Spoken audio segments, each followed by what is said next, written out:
سیاست خارجی ایران یه امر مستمریه. ممکنه که هر دولتی با یک سری ابتکاراتی، با یک دیالوگ متفاوتی، با ابتکارات جدیدی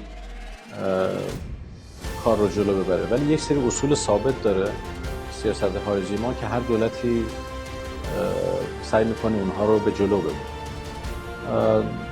در دولت آقای دکتر پزشکیان اولویت بیشتری به همسایگان داده شد.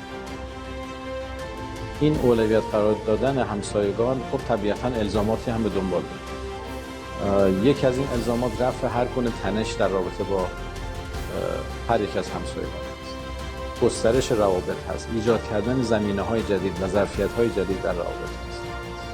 و به همین دلیل ما در کنار سیاست همسایگی سیاست دیپلماسی استانی رو هم شروع کردیم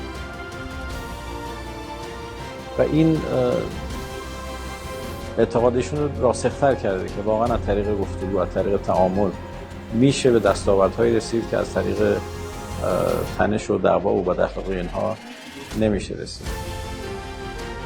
اتفاقا کمک‌های بسیار قابل توجهی کردن اینها در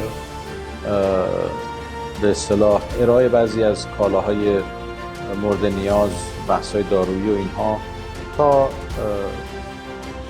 اجازه به ایرانیان در راهماندهی که از مسیر اونها به کشور برگردن خیلی همکاری داشتن. حتی برخی از هواپیماهای ما از مسیرهای آنها وارد شدن و به لحاظ سیاسی هم ابراز همدردی کردن، پیام تسلیت دادن، پیام تبریک برای رهبر جدید دادن.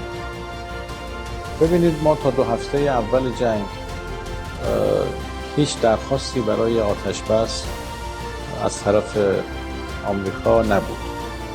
برخی از کشورها درخواست میکردن که بیان مثلا پا جلو بگذارن، ارتباط ایجاد بکنن،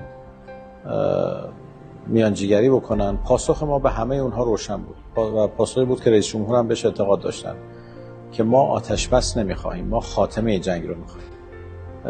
نمیخوایم جنگ 12 روزه که با آتش بس متوقف شد ولی چند ماه بعد دوباره تکرار شد، این نمیخوایم تبدیل بشه به یه الگو که در کشور ما مرتب تکرار بشه.